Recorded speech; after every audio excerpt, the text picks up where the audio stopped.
Thank you, Marcus. Excellent. Well done. Marcus, thank you very much for that kind introduction. And I'm delighted that so many of you come back from lunch. We've got a great session here. I've got to know the two panelists with us today. And I was invited to just say a few things about our approach to innovation ecosystems, and corporate innovation. So, there are the slides. So here at MIT, we're not only helping to shape the innovation ecosystem, we also like to study it. We heard a lot about the ecosystem this morning. John Roberts has talked about just the sheer strengths of this ecosystem here, but the same model works elsewhere.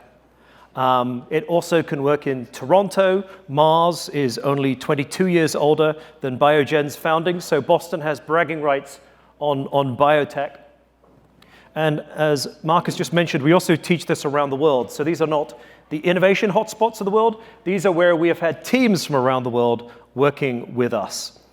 So we have been applying this ecosystem model. Not only what do we see out of our rainy windows here in Cambridge, Massachusetts, but what do we see in these 70 places from around the world. And one of the key things that the MIT professors have given us is this 5-stakeholder model. Now, if you read the academic literature, there's something called the triple helix, which is still very popular, which was written about the MIT ecosystem by people not in this ecosystem. And it turns out that the people in this ecosystem realize that MIT is a key player, but it's not the only player. So the two stakeholders that are added to this are the entrepreneur and the risk capital provider. Because if you could create innovation by having a committee of big government, big corporate, and big university, everybody would be doing it. My country, you can guess where I'm from, would be doing it throughout the United Kingdom. But it's not. And so what I love about the MIT model is the fact that they add the entrepreneur, put them at the top of the table, a female leader of an entrepreneurial team, and you need the risk capital providers at the table as well. Now within this, one of the most problematic relationships is that between the corporate and the university and the entrepreneur. What? It's true. It's true. This is what our research tells us. Although, as you are going to discover, these two give the lie to this research, or rather they have overcome it, and we're going to learn from them. So one of the reasons that we research this, and my background is as a diplomat, so actually you need diplomatic relations amongst these 5 very different stakeholders, because they speak different languages, they work on different time frames, and yet for innovation to thrive, you need all 5 to find a way to connect. So we have 3 of them represented on the table today. Often the corporate-entrepreneur relationship is one of the most fraught. And this is why ILP is such a great partner as part of MIT corporate relations. Having studied this local organic ecosystem as a diplomat and now joined it, you need a partner who can show you where are the watering holes, where is the coffee point, where do these people come together? And I commend all of you who are here today in person and also those of you who are here online, a hybrid, because connecting on special days like today, thanks to MIT Corporate Relations, is part about how this ecosystem comes together.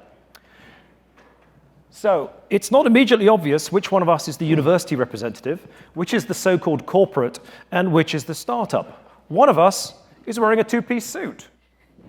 One of us is in jeans. The other one looks like a CEO. But just to help us, yes, it is the corporate who is dressed down today. It's Jana who's looking like the killer CEO, and I am the overly dressed academic. So I'm going to leave that up there so you know who we are.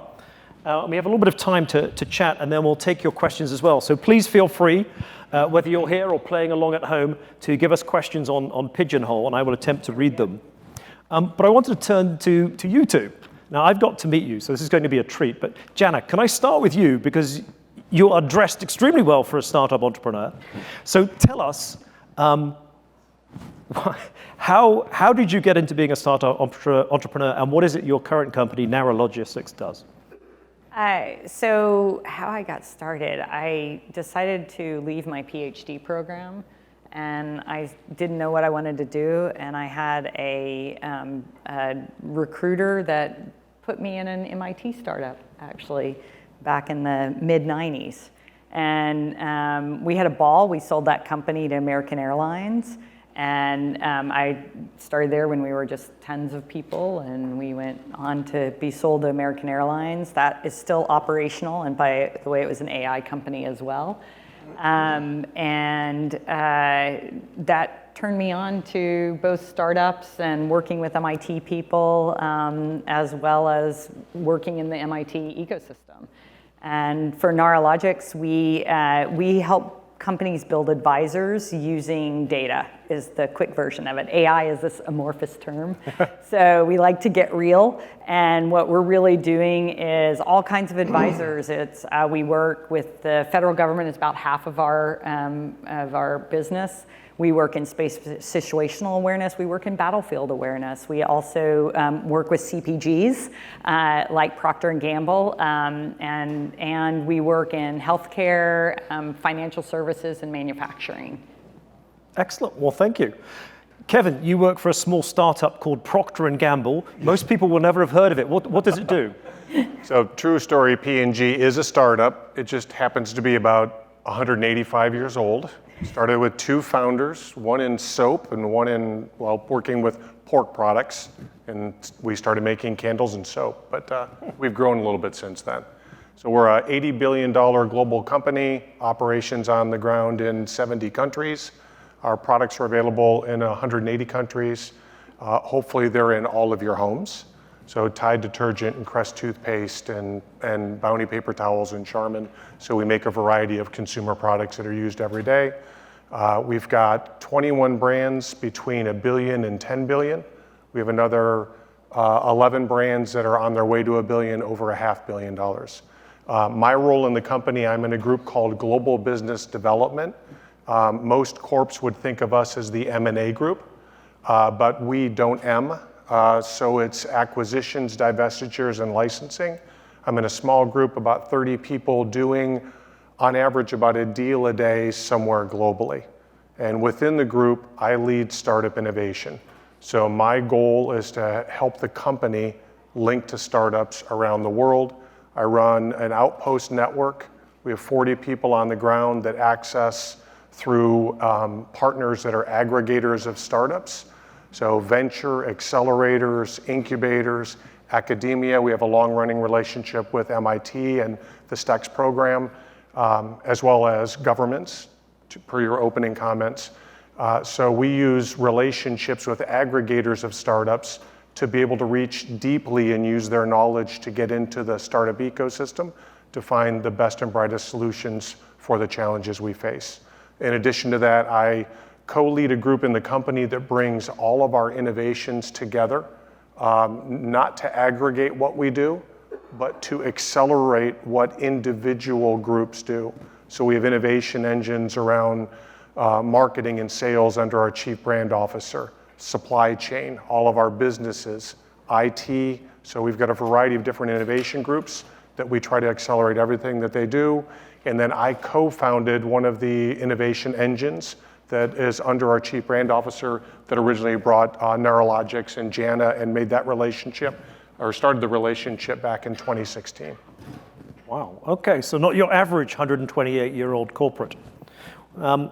So Jana, with Nara Logics, what were you looking to do in terms of partnering with any old corporate? And then we'll come to this specific corporate. Well, back then it was, I need a customer, any customer. And corporates they have innovation teams, as you said, and we got very excited about innovation teams, I'll be transparent, and very few of them went anywhere. Very, very few. So that's one of the things I'll advise on the startup side is be very careful how much time. We actually stopped working with innovation teams, and if it was an innovation team that called us, we said, who's your business side partner? And we still do that today, and it's only if they bring the business side with them that we'll actually engage, because it just wasn't worth our time, except for Kevin.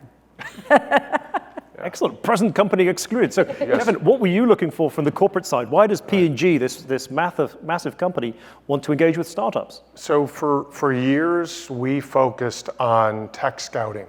So we have had people in the field looking at different technologies and then trying to bring those technologies into the mothership. And we found that that was not working very well for us. We would bring in technology solutions that were great, but off our budget cycle. They normally ended on a lower level manager's desk where we burned a ton of the startup's time and capability, and it didn't go anywhere. So in 2016, or actually 2015, we reframed our approach, and we've reframed it to needs-based innovation. So we still have people that are really deep in specific technologies out looking into those technologies, but we've reframed where we start not with a technology, but with a specific business need that we're trying to overcome. And then we get president approval, we pre-fund the initiative, and we identify a team that's going to work the initiative. Then we go external and start looking and curating solutions for that. And when we found Nara Logics and Jana, we were trying to better meet the needs of Olay, the skin lotion, and now it's a full skin line for women, to better meet the needs of women trying to choose which products are right for their skin. And we had a AR advisor that women could engage to create an experience. But what we found was we were making the same recommendations every time because we had limited data. We were looking for a way to make that more of a solution for women that would engage them in our brand. And Nara Logics did a phenomenal job adding AI. We weren't looking for AI, but that's the solution that came forward. We worked with an external partner to help in the process called Pilot 44. So when we look for solutions, we go outbound. So we send our needs briefs externally. So solutions can come in directly from startups. But we also have internal teams, and then we work with some partners to help us look for solutions that we may not find. So we're curating the best and brightest from around the world. But that's how we found Nara Logics. That's excellent. And one of the things that's coming out here, just as the academic to pick up on this, really top point there, Jana, about don't work with just the innovation unit of a company, even if it's got the orange sofas. Do work with the business units, because that's going to be your customer. And then to Kevin's point, it's not innovation as theater in the ecosystem. It's actually about coming authentically with what is the business problem. How can we do good business? And the one thing that I'd clarify there is there's a lot of great innovation teams. It's when the innovation team isn't integrated with the businesses that there's a big challenge. And it really does become a disconnect. Kevin had one thing, which is just budget, because the innovation teams are usually separate from that cycle. Right. And it means that you're not going to get into that business need, which is where you have an enduring partnership like we've had. Right. I think it's interesting. So corporates have 4 levers that we can pull, broadly speaking. We can buy, we can build. So think either an internal build or external venture type build. We can partner, or we can invest, which is different than buying, and that is not necessarily corp venture. It can be on balance sheet investing. So when a startup's engaging a corporate, try to understand what area you're with, and are they with the right area based on what you're offering? Because you may have a great pitch to the wrong group. So it's understanding which levers are being pulled for the business challenge it's being faced. And as a startup, can I add? No, please go for it. You knew this was going to happen. I just sit over here. Okay. Go on, take it away. Back, we'll talk a little bit. That's why he did his slides at the beginning, because he knew that Kevin and I would do this. Go on, what are you going to say? Are you sure? Yeah, go for it. Okay. So one thing I'd say as a startup is be really careful. Kevin's talking about all these opportunities. And a startup is you walk in and you just named, a few ways of I could make money. You could buy me. You could partner with me and become my customer. You could invest in me. And a lot of startups get very enamored with that, let's say, because our hearts, as an entrepreneur, my heart's going like this all the time, because I got to think about how am I making my paycheck, how am I going to continue to grow the business while I'm still covering all of those needs. So really don't get, they will say that, and I love you for saying that. But it's also really hard to get through all of those, or any of them. I'm not saying you would get all of them at the same time. Every single one of them is a separate track and separate people. They're not all coming from the same people, and each of them come with its challenges. So it's hard to be a partner where they're your customer sometimes. It's hard to be bought because, one of the challenges we've had offers for acquisition, and the challenge is we cover, as I mentioned, a lot of different industries. There's very few people that would buy us that would respect and value what we're doing in the other industries.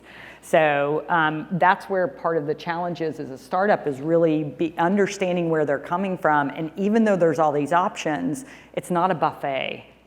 Don't take little bites from each of them. Really figure out, hey, with this company, what's our right strategy? And how does that work for you? Can I ask a question? Okay. Yes, great, please. So you two this is the amazing thing when we were doing the prep for this. Normally when I'm here, it's like therapy with a corporate and a startup. These two are clearly getting on so well that I'm so excited that MIT Corporate Relations have brought them two together. But Jana first, what was it about P&G and particularly Kevin there that had you think that, yes, this is maybe the way to do it? And then Kevin, for you must see a lot of startups. What was it about this Stex 25 startup that you thought, yeah, this is worth the time? Jana first. I had a little bit of an advantage because P&G had been a customer of mine at 3 of my startup. Well, this is the 3rd. So I knew what working with them was like, the good and the bad, the wrong and the right. Right. So I felt comfortable with that. So I wasn't walking in not knowing that. I also really like P&G as a company. When they've been customers before, they've been very thoughtful people that I felt like I could always go to and talk to. And that's what I found with Kevin. And that's why, we're actually friends too from this, is because I can trust him. I can go to him with problems. And I did when we had challenges as we were moving on the relationship. Because it's going to happen. It's part of innovation. It can be a little messy along the way, right? Yeah.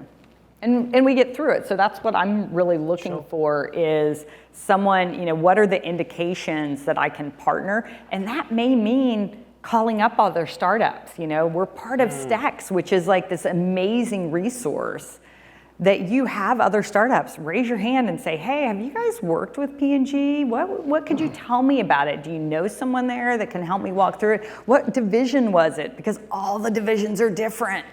So really being part of this ecosystem isn't just about, hey, we get in front of corporates like you guys, which is wonderful, but it's also about interacting together so that we can not make some of the mistakes, I made at number 1. Yeah, that's a great example of using sort of the Stex alumni to connect. And then Kevin, from your side, from within the corporate, what was it about this particular startup that met that business need that you'd identified? So we use a fairly consistent process when we curate and identify startups to work with. And we look at a variety of different things, but those things are unique for the specific business situation we're facing. And the battle scars that Jana has, there are at least some of them that we've created, are because you came in early in the process, and we're far from perfect.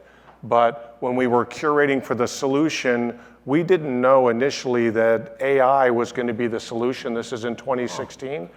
So we try to structure briefs that are broad so that we get a variety of solutions, so we can look at technologies we think are right, and then look at disruptive technologies that may get our thinking to be significantly different to run maybe more than one pilot related to the solution that we're looking for. In this instance, we were looking at the technology and at the lead team. What stage were you at that time? You guys were pretty early, weren't you? Oh, yeah. 5 years ago. So our sweet spot may surprise a lot of people for a company our size. We work seed stage is our sweet spot, and I think you were around there at the time. So we're looking for the fit of the solution and how Jana and team captured their solution related to our business challenge. Candidly, the confidence in their solution to get over are they faking it until they make it, right? So that's a question we always ask, and it's not a negative thing. And their technology was ready for the application we had. And then for me, kind of the magic component, and you hear it all the time, is looking at the lead team and the quality of the lead team. Is this a team that we can work with and stick with throughout a 3-month pilot to make sure that this technology works? And Jana's, beyond having some experience with P&G, was obvious. She and Bill, the lead team, smart as can be and tenacious as hell. And those are two things that when you're especially early in an innovation journey, you got to make sure that both sides can work together to develop the end state of what we're looking for. And all of those things came together around Nara Logics. Oh, that's excellent. I'm just going to pick up on that point and then ask you both about what benefit you've got from this corporate startup relationship, which is one overarching point there, and why we talk about these multiple stakeholders. It's not just about the technology. It really is about the people and finding that connectivity, because as Kevin says, this innovation journey is messy. Your corporate PowerPoint may be pretty slick. Your plans that you do as a pitch as a startup may be pretty slick, but it gets messy out there. So people that you can work with is a key part of the component. Now, it's clearly you've overcome that. So what has been the benefit for you, Jana, at Nara Logics? So, the benefit is the name Procter & Gamble carries weight. So that's, just like if you haven't gotten there yet, being part of Stex, being part of Stex 25 gains weight with the corporates. It matters. It's credentials. And then the learning, and that's one of the things I'd say again about P&G, and this doesn't always happen. It kind of goes a little bit back to your point about technology.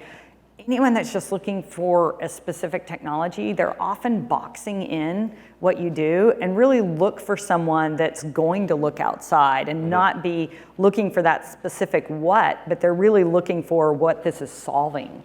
And so our customers that we have been able to grow with and grow even further haven't really been looking for a specific technology. They've been looking to solve a problem and then let us go through. I was on the phone this morning with one of our government clients, and we were showing them some of the sausage we were making. And we prefaced it and said, hey, context here. This is not what we're saying are results. These are some things we want to see you react to. And you still have to set that context. And they were grateful and said, no, please show us more of this. But it was a risk. And we had a discussion with our team if we go ahead and show them this early, because we had other things to show them that we didn't have as many questions about. So that, I think that's a big thing, is to find someone who's willing to listen to your questions and okay when you say, you said this, but we were really thinking this would be a better direction or a better idea. And I think that's one of the things you get with P&G. Yeah. Not everyone universally. Yeah. That's when I call Kevin again. You guys were like texting each other in the run up to this. I'm not used to this kind of connectivity between the big bad corporate and the crazy MIT startup. I think something that may shock people is that we currently do not have an active project with Nara Logics. So we worked together very, very closely for a few years, and the initial project that had expanded, the team, and there's a life stage sometimes to work that's done, but if you're authentic and you invest in the relationship, you end up with a relationship like this where we know that when we're looking for technology or solutions in the future, this is a really, really easy phone call. Will likely happen in the next year, I would bet, based on some of the work that we're doing.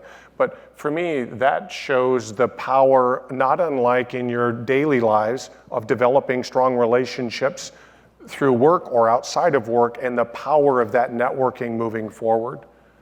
And I think for us, to go on what Kevin said, they were such an important customer for years, to your point, as we grew. We also changed how we work. Right. And that's another thing that's kind of hard, to your point about corporates, is when do you decide, hey, this isn't quite working anymore? It was great then, but it isn't quite working.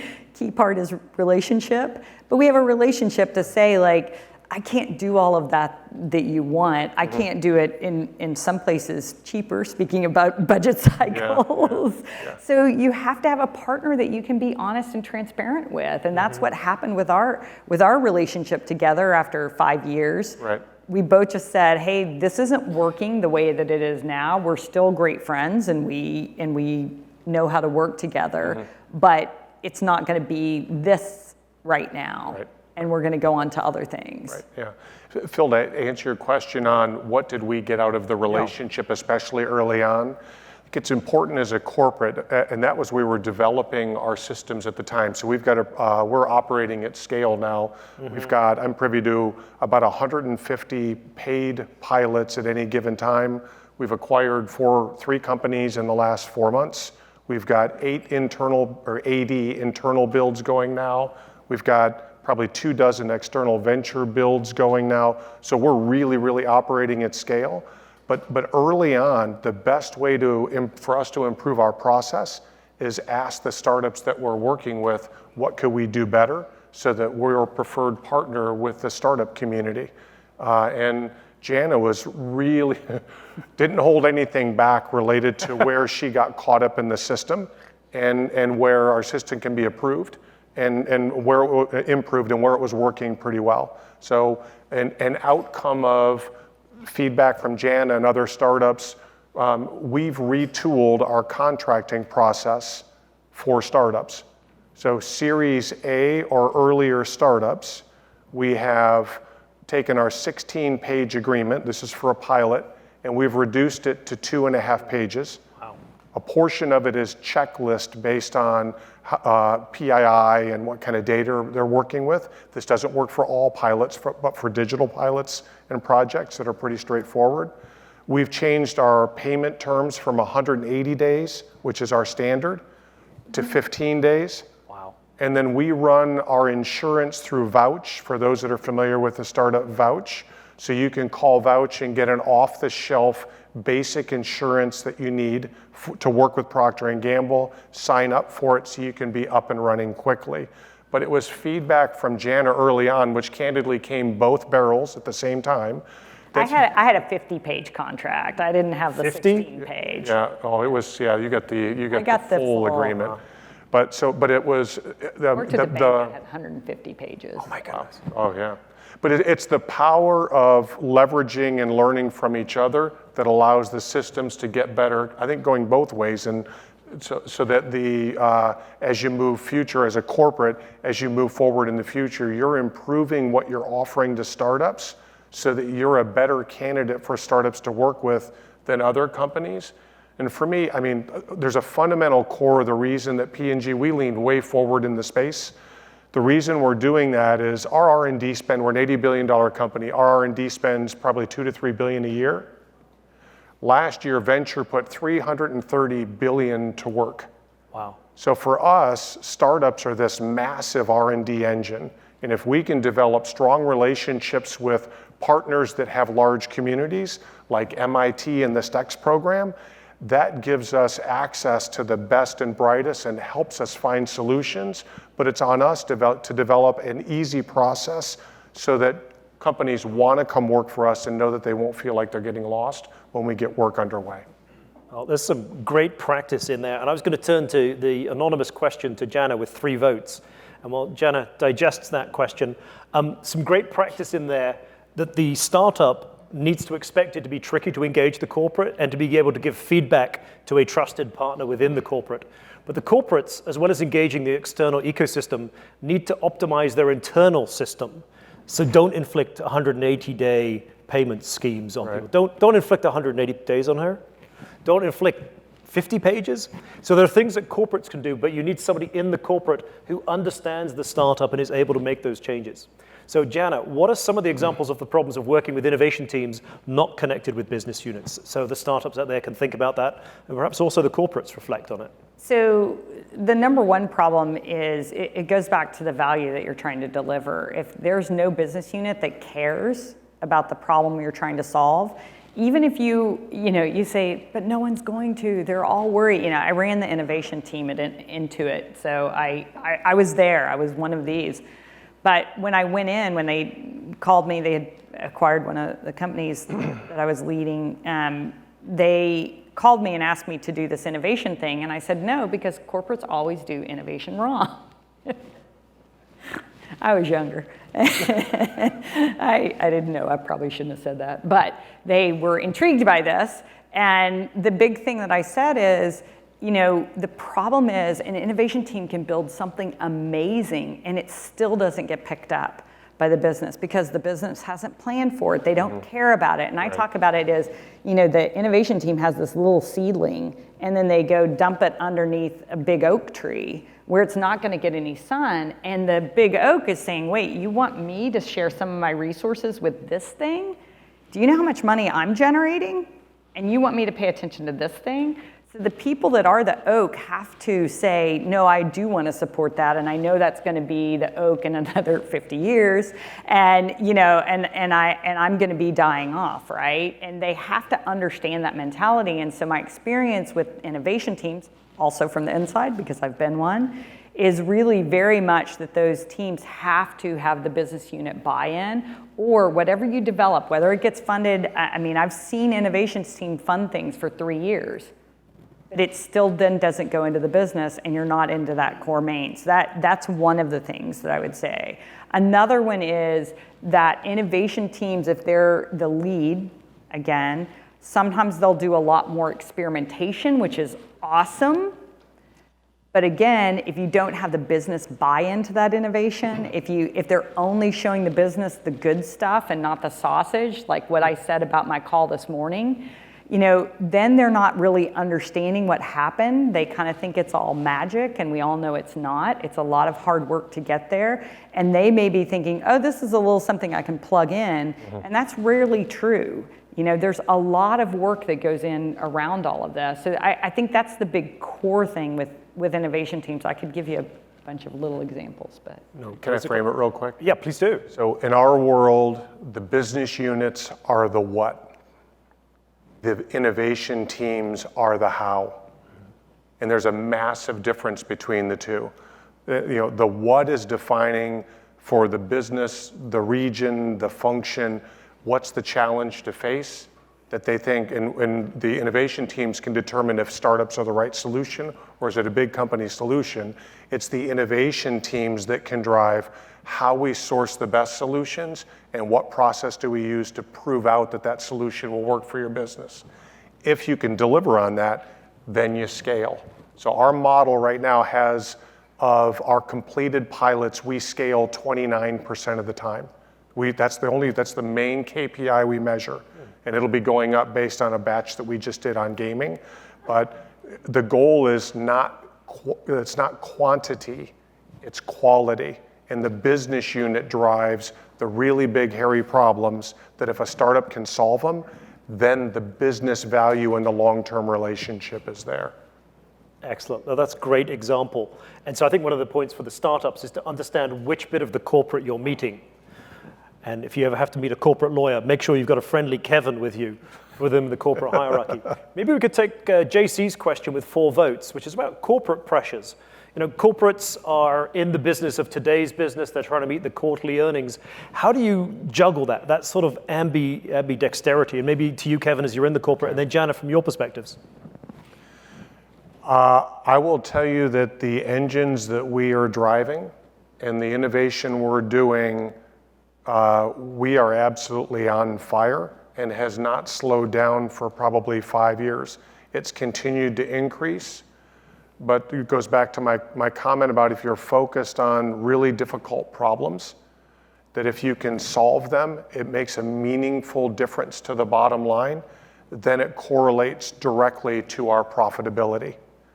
Where this becomes a problem is if an organization is chasing shiny objects and doing low-level innovation for the purpose of doing innovation that doesn't ladder up to significant business needs, then you're going to start hitting challenges like that.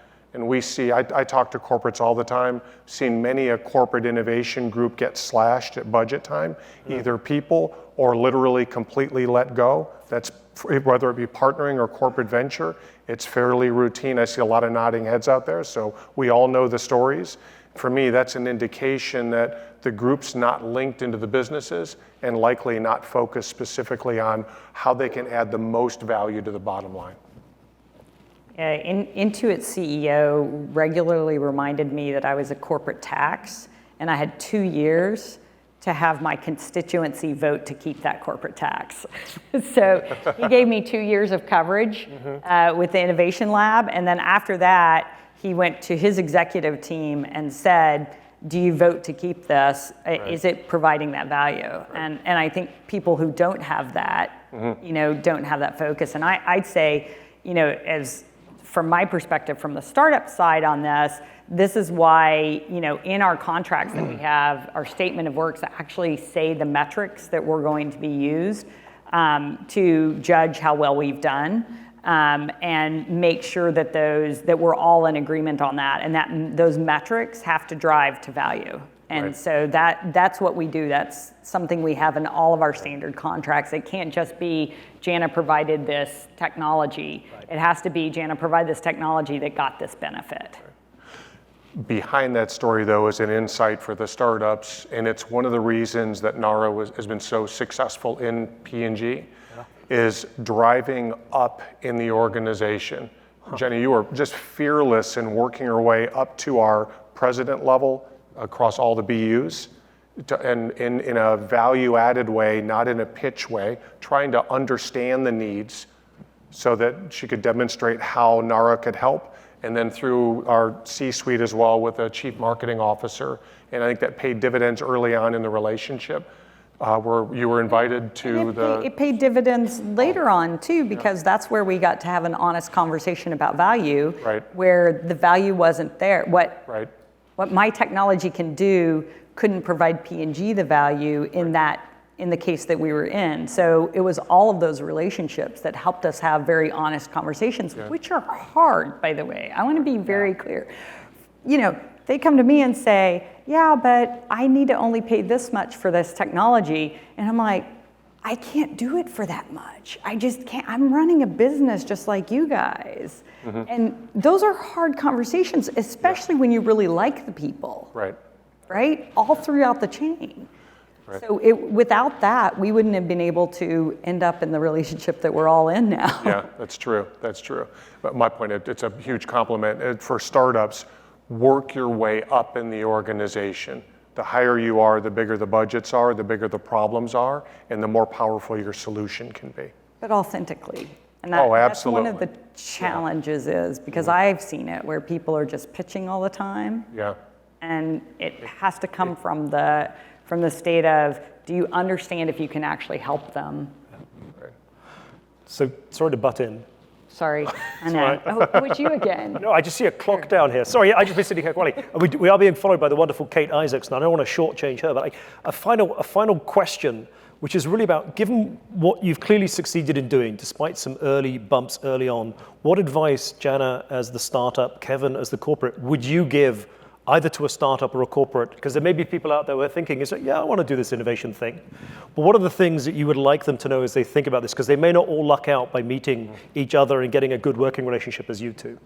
Jana first. Yeah, from the startup perspective, he brought up tenacity. I think that's one of them, but also being able to back up from that and understand what they're trying to get to. So it doesn't matter how awesome I think our technology is, and I do. I love what we do. I love every day what we're working on. That said, I have to understand how that fits and how that's really going to provide value. So just a quick example with one of our customers, this is the US government and working in space situational awareness. And the original project that came in had a very specific goal. And we did that goal, and it was great. We showed those metrics, but everybody kind of backed up afterwards and said, wait a second. When we showed it, by the way, to the operators in the end, this was with the systems integrator, the operator was in the government, and the operator in the end said, yeah, this is really great, but how is this going to integrate into what I'm doing now? Like that process flow. So they got the value, but actually how you put that value into the workflow didn't make sense. That said, from that, we came up with an idea that kind of does a piece of that into the process. And so that's what I mean about the tenacity, is being able, not going in and into that meeting, which by the way, we were all crestfallen when the operator said, oh my gosh, I love this, I get what you did, this is great, you hit all these metrics, that's amazing, but I can't use it, was pretty much what they said in a little bit nicer way. You know, you have to be able to back up and say, okay, is there something salvageable here? If it's not, I can't just keep hitting that nail. I've got to be able to say, back up and see where else can I go? How do I do? And I think that's another example of us working together, where, you know, you have to find someone that is really going to work with you like that and know when you hit a roadblock, are we going to bust through this roadblock? Are we going to find another path there and keep going. And that's really important. It's also really important not to just rely on one, because it's really easy to look at a P&G and say, I could work with you guys forever. And I love you guys, you know that. But you also have to say, I need that diversity of people, because if this one goes away, I need to make sure I have enough business across to really continue to thrive with my business. What a brief response from me. No, it'll take 20 seconds. I would say, I'd say a couple of things. First, to the corporates, for all of us, partnering is a core competency, right? We work with large vendors, we work with associations, we work with governments. We partner a variety of different ways. I would ask, what's your partnering approach to really, really small companies? Because we customize for our other relationships. How can you customize for that relationship to get the most value out of it? So that's one. The second piece is, when you're thinking about that, think of your end-to-end solution for that space. So if you want to tap into the billions and billions of dollars that are being invested outside of your four walls, it's how do you create a system that makes you an easy choice for startups so they're treated well, but you get the gain of rapid pilots or agreements so you can learn and grow and have a process that allows you to do that in an efficient way. Wow, great answers. I'm so sad we have to go, because these are some I know, awesome and that's what I was going questions. to say. Will you sitting here guys stick reading them. around? I know, Kevin, you've flown in from the West Coast especially to be here. You've come in all the way from the South End of Yeah. Boston. That's for hours in traffic. If you stay around for the break, I'm sure people will have other questions. But this has been a pleasure for me to get to introduce these two. So a round of applause for our panelists. And if it's okay with you two, I'd like to use you as a case study in my next teaching of corporate innovation, because this is such a great example, and there's so much more with that. But you don't always get this kind of working relationship, but it's very important. So with that, let's turn it over to Katerina.